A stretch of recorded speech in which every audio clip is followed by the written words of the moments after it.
I was number one in the world in sales. And someone asked me, I remember, you must have like barely slept, barely worked out. And I was like, no, I actually was working out twice a day. I was Mm. sleeping 8 hours a day. I was working with a nutritionist. I was so dialed in and I did more in less time.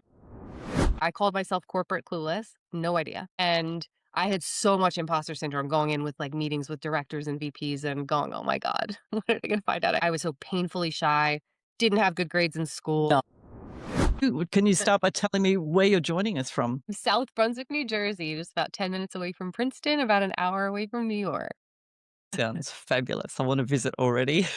Go back to New York. Your background is pretty wild, Radia. At the moment, you're known for elite, like sales results, world beating, and coaching elite performing leaders. What's one story from early in your life or career that people don't really know about, but that has really shaped who you are today? Probably just working for one of the largest global professional organizations, training organizations in the world. And I just remember my first year of going in sales and I wanted to make it work so bad. And I remember just asking one of the top performers, what do you do? I like idolized him. Like, how could I ever be on stage with this person? And I think that was a come around moment when we shared the stage many years later. It was pretty incredible. I just never thought I'd make it. And so with great mentors, it just makes me really think anything is possible with the guidance and, grit and discipline, anything can happen. It's That was it's very interesting. I know a lot of people have trouble with sales, so I'm really excited to dig in today and pick up those gems from you. You also help leaders to hit elite levels without burnout.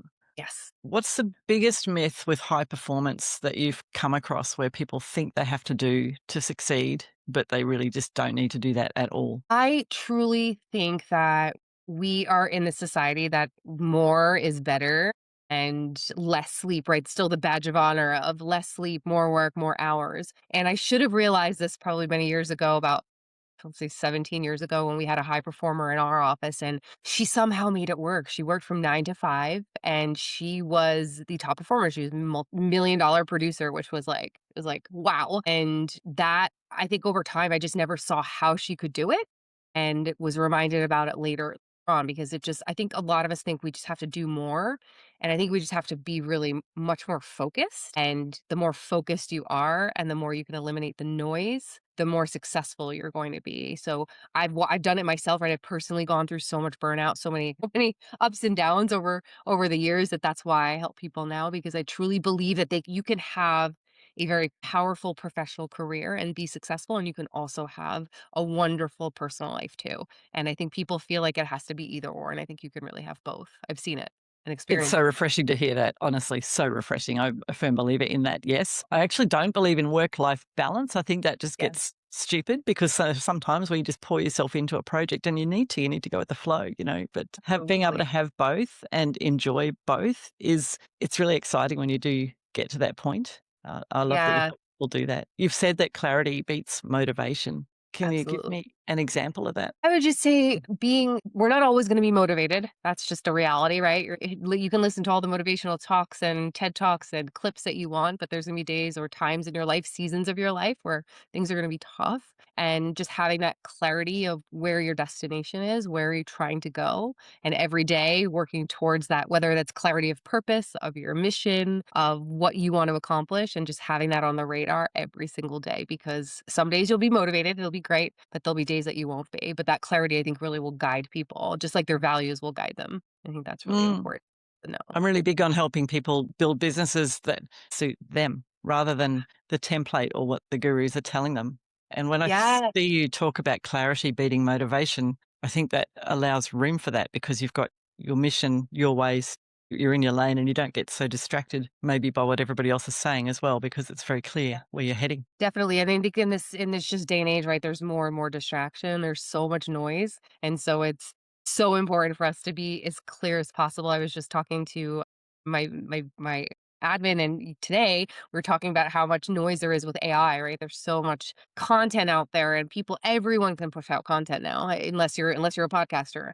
And you can push it out, you can put chat GPT and it's just so much noise. And it's like we all need to be clear, like, well, what do I need to consume this or do I not need to consume this? And Mm, what are my priorities for the day? Not letting everyone else's priorities be your priorities, especially as a mm. business owner, a salesperson, all of those things. It's so Mm. important. So, what are 3 habits or rituals you would see in every leader who sustains performance without burning out? Are there things that you've noticed that are consistent with what they do? Yeah, the ones that I've worked with over many years and the ones even I'm interviewing now on my podcast is a big part of what I ask is what habits, and I truly believe, one is the continuous learning. They're the most successful leaders, they've never made it. There's never I've achieved it and that's it, right? It's not I just got my degree. It's the person that's looking for more certifications, it's reading books. That's a huge one. I've seen that theme across the board. They're all still reading books. Mm. And the other I would say is the prioritization of their health, right? They're at the gym at 5 a.m.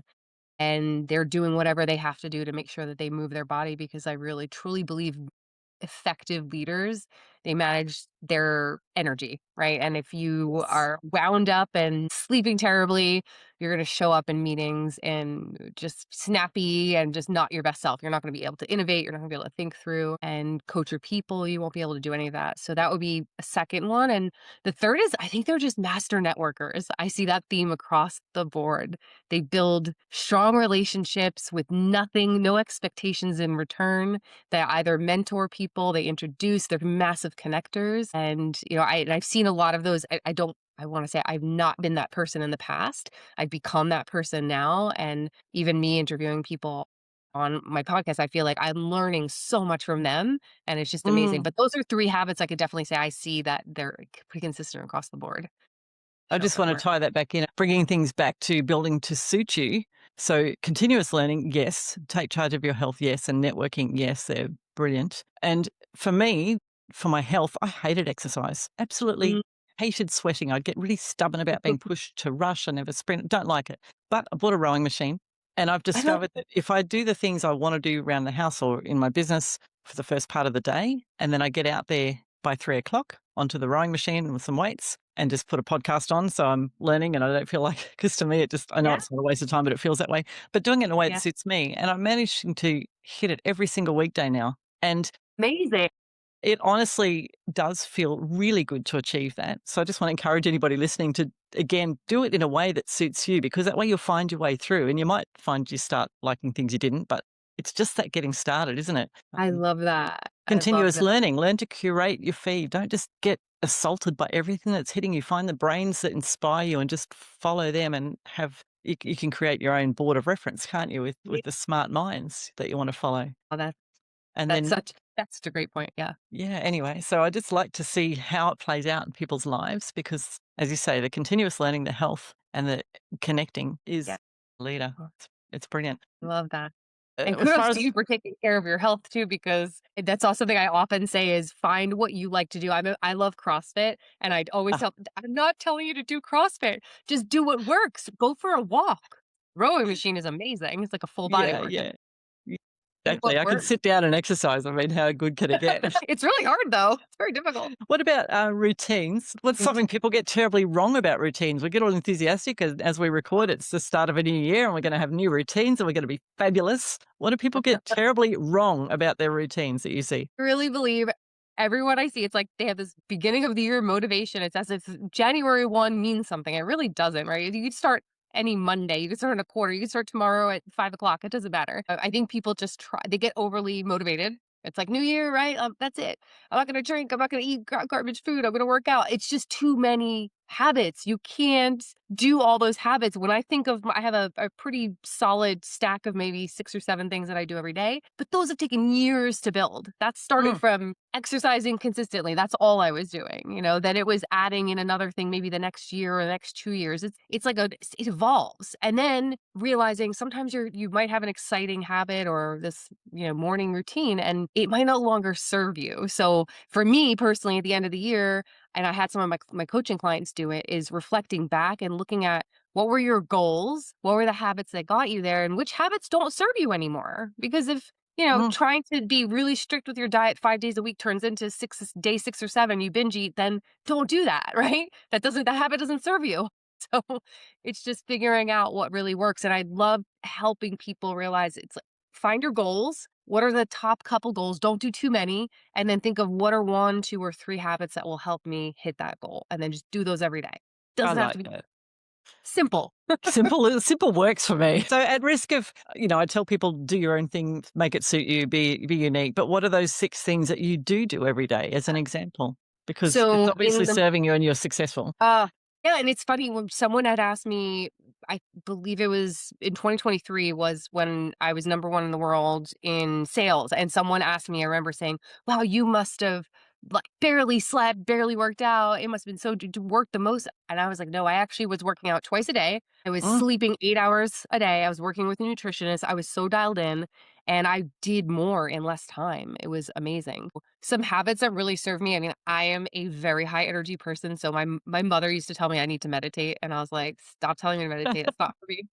And it just finally hit me to try guided meditation, and so I would say I was really consistent for the last about year and a half now, finally, and I know when I go off track for 4 or 5 days, I'm like a different person, it's actually amazing. So, it's a first thing in the morning before I even get out of bed, I do it.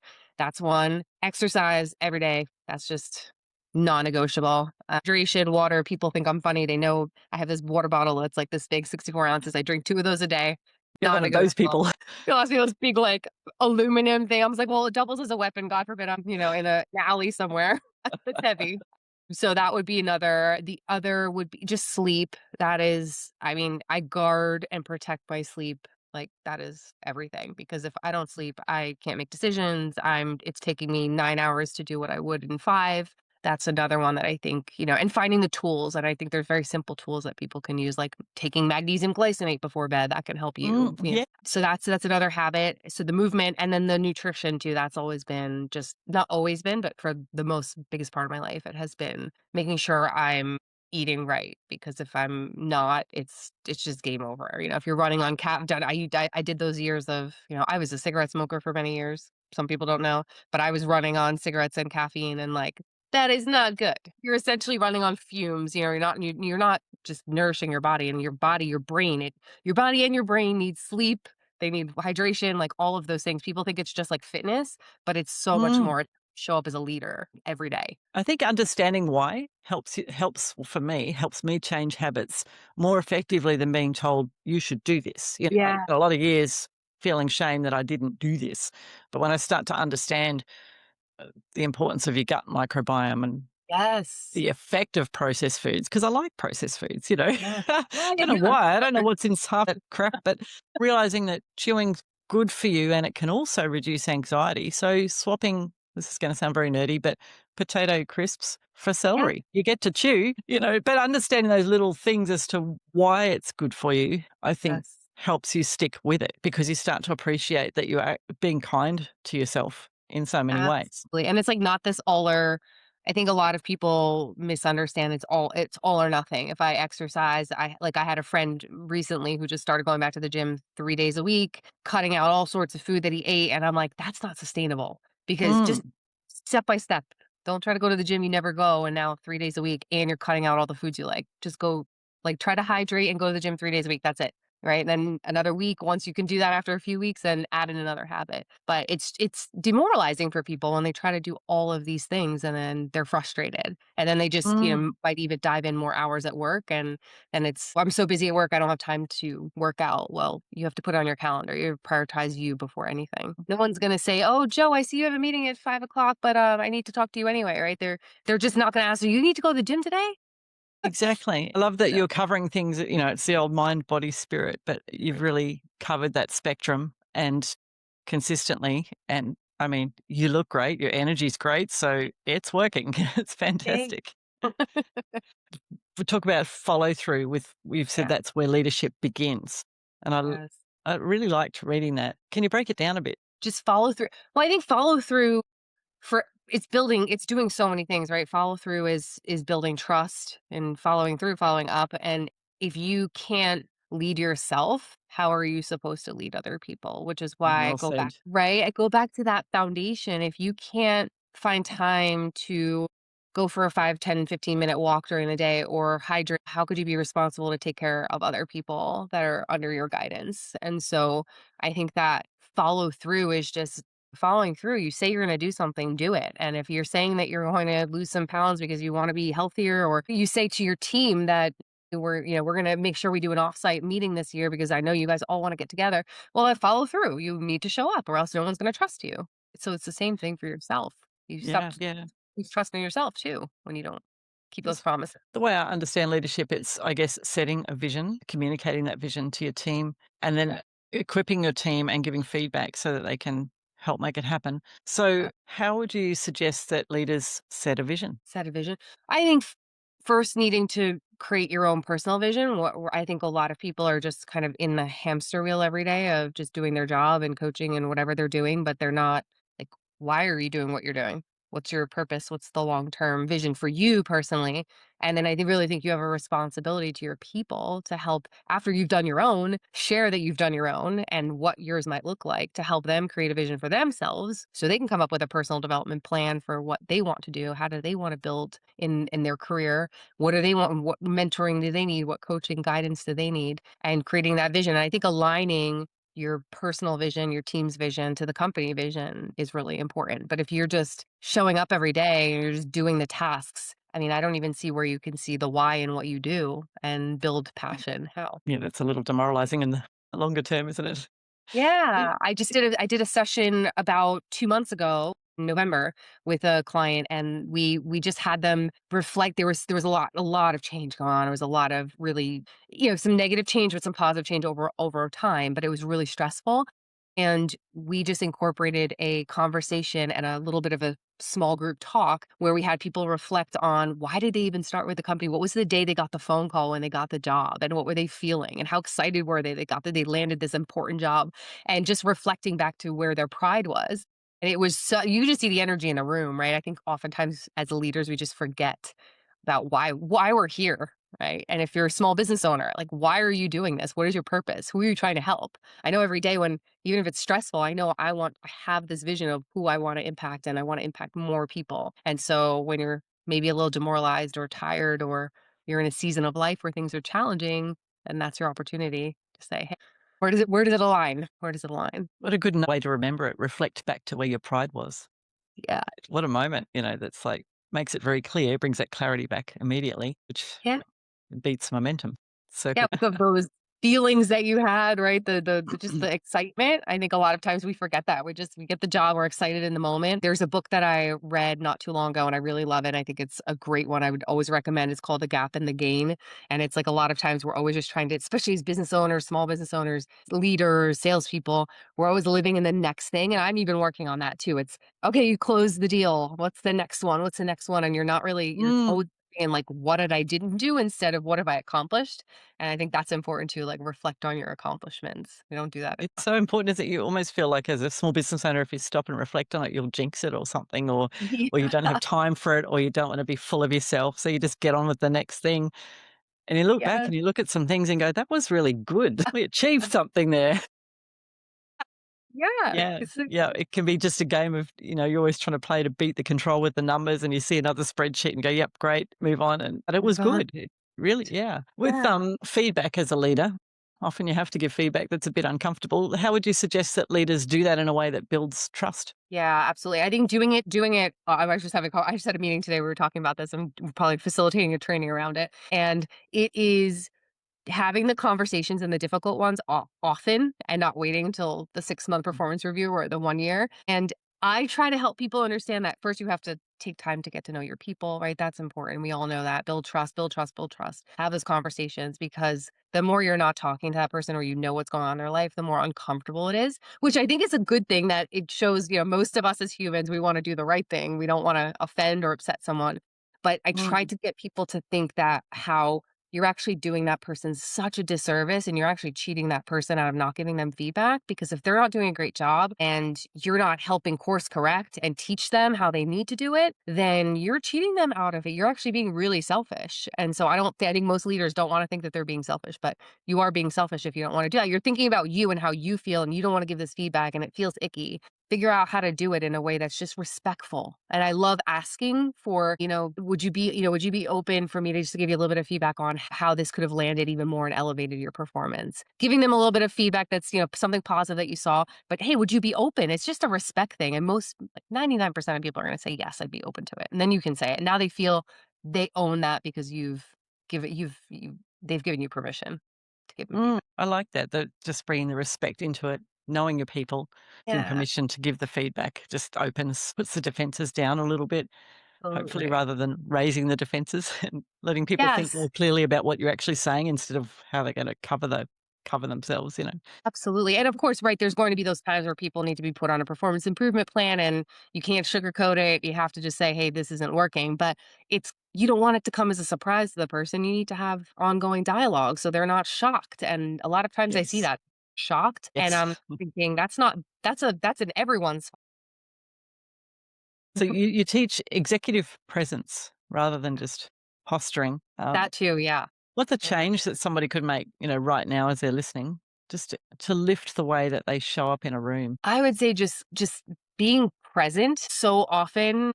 It's meeting to meeting, whether it's online, people are in these online meetings and they're closing out and they're late going into the next meeting and it's trying to catch up on what's going on. And I think oftentimes, again, we're thinking, what did I have to do in my last meeting? But just being present. And even if you're showing up in person in a meeting, literally like shut your phone off, turn your Apple Watch or whatever watch, turn the notifications off and be fully present because your people know when you're picking up the phone and you're like, oh, yeah, okay. And then you're just looking at it just shows that that person is not important. And we do get the cues. And people think So they're hiding it. We know. yeah, yes, the mask is slipping. So thinking about imposter syndrome, Oh, use the words, Joe, it does hit a lot of brilliant people and very high achievers. I've seen musicians talk about it as they come off stage, no matter who you are. Was there a moment where you've personally struggled with it? I still do, Joe. I still do. Absolutely. I feel we all do. I feel like I struggled with imposter syndrome almost. I mean, I won't say it's all the time in the meetings that I had over the years, but going on stage in front of 800 people, I mean, I'm short of having a panic attack before, going, why do I belong here? Why did they ask me? And like, you feel like the mask is, going to be, you're going to be unveiled and they're going to say, what do you deserve to be here?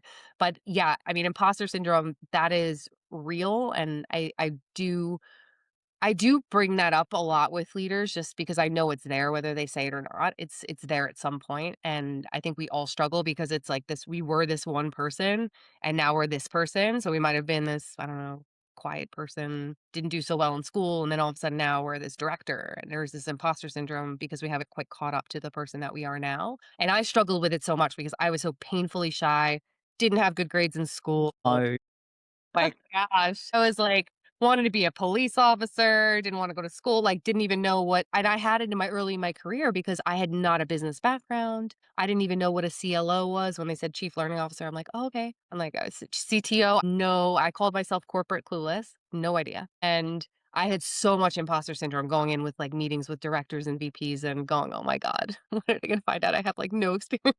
you carry yourself through it. If you were to say one thing to young Radia now, what would that Yes. be? Wow. I would say just believe in yourself because you have something special to bring to the table that might not be the same as what people are expecting. I think it's not only myself, but it's also others.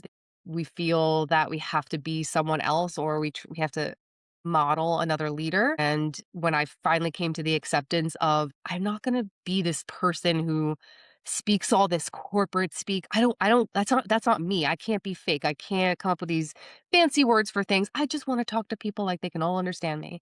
And I learned later that that was like a superpower that people everyone could understand me. No one felt like things were over their head as a trainer. So I think that's what I would have told myself like you're okay. You'll figure this out. You're a quick learner. You're smart. I rejected me being smart because of my grades and because of past teachers that said I wasn't good at math and all these things, right? So I struggled for that for a long time, for sure. Say believe in yourself. Yeah, it's odd just the things that we struggle with that just don't matter. So I love that. Just tell young radio you're okay and just get out and do Yep. it. I've got a few fast questions, so just whatever comes Sure. to mind, go with it. What's a book that you gift often? The Next Conversation by Jefferson Fisher. He's an attorney and he blew up here in the United States.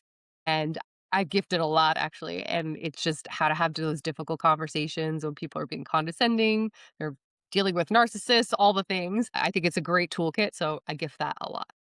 I will read that. I'll put the links in the show notes, of course. What's one daily non-negotiable? Exercise, What's the hardest thing about leadership? leading different personalities, leading others who don't wanna be led the way that you think they need to be led. What's the best compliment you've received? I just the best compliment, my gosh. I feel like when I just get messages like I got today, a private message on LinkedIn saying someone read one of my articles and said, "I did exactly what you said, I shut my phone off, and for Christmas Eve and Christmas, and I was so present with my family." And Oh, I nice. love when I get those messages that people listen, they might not comment, but they send me a private message, and that's like the best. That's the best compliment for me that they actually listened and they did something good Yeah, for that's them. great. That's so Yeah. great. What's one word to describe your mission? Transformation. I like that.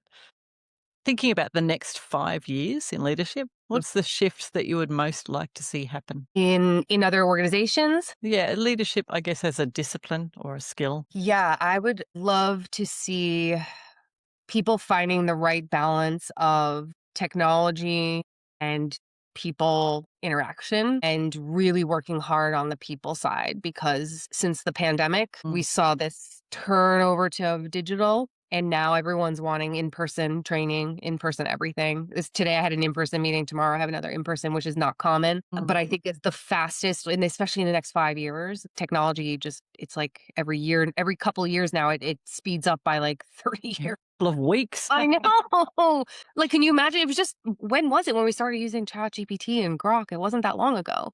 Nope. And now it's like we've had it forever. And so finding that balance because the human side, that's never going to go away. I don't care how much people say AI is going to take over. It's just not like the human connection and for leaders to figure out how to do that and for them to be more the less blaming of generations and be more understanding and compassionate about some of these leaders that are coming into the workforce that are balancing, they're not balancing, but they want work life integration. They want more flexibility that they're seeing that because their parents, they saw their parents have no flexibility, really, difficult, a lot of burnout, a lot of exhaustion. And so I think they're teaching us something that we need to start thinking about where do we want to have more family balance and just more balance in our lives overall. Again, I'm with you on not having balance, but just being able to spend time with our families and do what we love. Why are you working so hard when you don't even have time to spend doing the things that you love outside of work? That's right. And if people are motivated with initiative, you're still productive. You're still achieving what you need to achieve. As you say, you Yeah, can do a lot more with a lot less when there's that clarity there.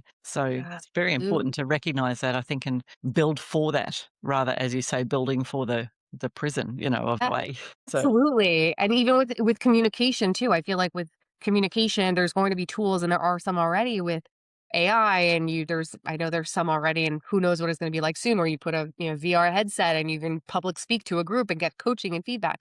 That's great, but don't forget as a leader, you could be coaching your people in their meetings too. Don't mm, let that be a replacement for your job as a mentor and a coach. Like, if I think anyone that thinks back to the coaches and the mentors they had, that was so powerful, and there's no AI that's gonna replace that. you're right about the in room too. We are, biologically wired to pick up signals through a lot of other ways besides just looking at somebody. So Absolutely. it's there's a lot more data coming into our systems and how we make decisions and respond to one another. So it is valuable. I think it's definitely where a lot of money will be made as people want that human connection. People listening did one thing differently tomorrow. What would you Mm. suggest that should be? As a business owner, Yes. I would say work on the foundation first before I think giving yourself some grace, but working on the foundation, working on the I feel like I've been so blessed to have a lot of success in my business in just 7 months, and I do really believe that that was because of the discipline of still making the calls, still making the reach outs like I always did, but also still taking care of my health, prioritizing my sleep, all of those things so I show up with energy every day. So I think really work on the foundation because if that foundation is operations and processes and systems, make sure those are super clear so that the rest of the stuff doesn't fall apart, right? The foundation always has to be really strong. Thank you for being here. I think your work on leadership is something that the world needs more of, and I love your approach to it. So thank you so much for your time. Thank you so much, Joe. Thank you for having me.